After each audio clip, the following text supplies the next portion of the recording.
Everyone, welcome to my Facebook blog. আমি মমিতা, তোমরা কেমন আছো?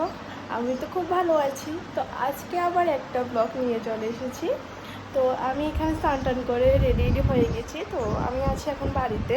তো পূজা দেইনি, তো মাকে ঠাকুর টুকুর সব মুছে টুছে ফুল টুল তুলে দিয়ে রেডি করে দিয়েছে। মা শুধু স্নানটা করে পুজোটা দেবে। তো কারণ আমি পুজো দিতে গেলে আমার লেট হয়ে যাবে। তো আমি যাবো আজকে আমার ভাড়া বাড়িতে। আমি তো এখন আছি বাড়িতে, তো ইমার্জেন্সি যাওয়া লাগছে, সেই জন্য যাচ্ছি, না হলে আমি কালকে যেতাম। তো রেডি হয়ে আবার দেখা হচ্ছে। সো আমি এখানে রেডি হয়ে গেছি। যে দুপুরবেলা, এই দুপুরবেলা এই ড্রেসটাই কমফোর্টেবল, কারণ এটা কটনের মধ্যে আছে, তো এটাই পরে নিয়েছি। আর বাইরে তো যে রৌদ্র উঠেছে, কি করে যাবো এতটা রাস্তা আমি ভেবেই পাচ্ছি না। তো আমি বের হয়ে আবার দেখো। যাই হোক, যেটা কইতে লাগছিলাম, আমার কোমরটা শুলাই হয়ে যেতেছে, কারণ সকাল থেকে একটুও বইছি না। কারণ আমার বাড়ি তো গ্রামের বাড়িতে তোমরা জানোই যে কতই কাজ থাকে। তো কালকে বাড়িতে আইছিলাম, আজকে আবার জায়গা। তো সকালবেলা মা ঘরটর ঝাড়ছি, মা রান্না করছে, আমি ঘর ঝাড়ছি। তো মাও করে দিয়ে হেল্প করছে আমারে, ঠিক আছে, আমার একলা দ্বারা তো সম্ভব হইতেই না।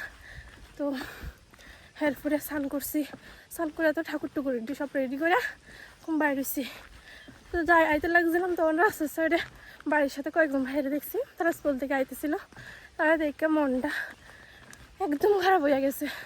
কারণ আগে যখন স্কুলে আসছিলাম তো আলাদা একটা মজা ছিল, সবাই মিলে লেজারটা আমি খেলতাম, খুব মজা একটা আসছিল, আনন্দটাই আলাদা আসছিল। তো মানে ভাবতাম তো কোন সময় কলেজ উঠুম, কোন সময় কলেজ উঠুম, কোন সময় কলেজ যাবো। তো কিন্তু ওখানে কলেজ উঠতে বুঝতে আসি যে আনন্দটা কিন্তু নাই, স্কুল লাইফটারই মিস করতেছি খুব। তারা কইছিল যে যখন তোরা কলেজ উঠবি তখন বুঝবি যে স্কুল লাইফটারে তখন মিস করবি, তখন স্কুল লাইফের মজাটাই তোরা মিস করবি, তখন গুরুত্বটা বুঝবি। ঠিক ওখানে গুরুত্বটা বুঝতেছি। তো আর আমার তো বুঝতে আসছে যে আমার ক্যাবলা লাগতেছে, কারণ আমি কালকে রাত্রে মাথা ব্যথায় ঘুমাইতে পারতেছি না, একদম পুরো মাথায় মা কিতা করছে, জোর করে বেশি করে তেল দিয়ে দিয়েছে। ওখানে আমার খুব ক্যাবলা লাগতেছে, কারণ খুব স্পিডে হাঁটতেছি, মুখে দিয়ে কথা কইতে পারতেছি না, নিঃশ্বাস ফেলাইতে কষ্ট হইতেছে, এত স্পিড হাঁটতেছি।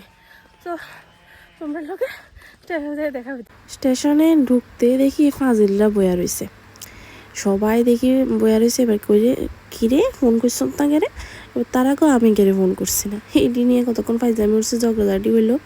এরপরে এমনিতে ট্রেন ঢুকে গেছে স্টেশনে।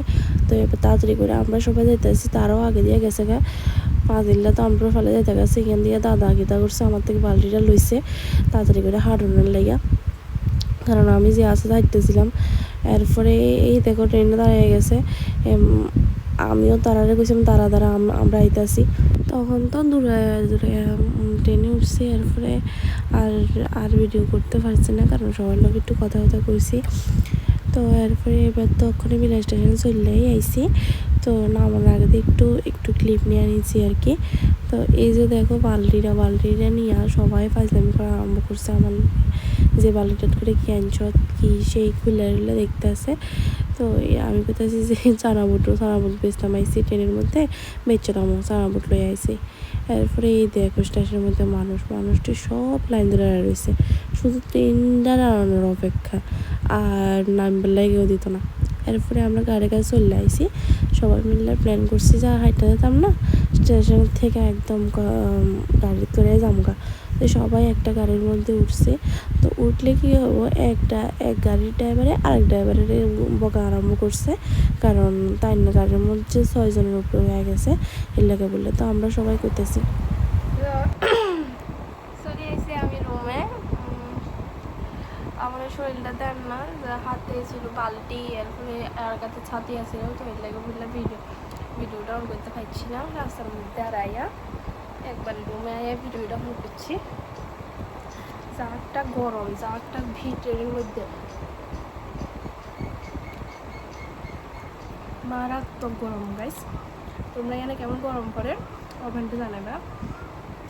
তো আমি আইসি একটু ফাঁকার সামনে বসছি, একটু ফ্রেশ ট্রেশ হয়ে লইয়া মনে করছি যে আজকে একটা পার্সোনাল আনবক্সিং ভিডিও বানাবো আর রিভিউ দিব। তো ওখানে যদি ফ্রেশ ট্রেশ হয়ে পারি, কারণ শরীরটা একদম যাচ্ছে না, কারণ সকাল থেকে অনেক কাজ, এক ফোঁটা বইতে পারছি না।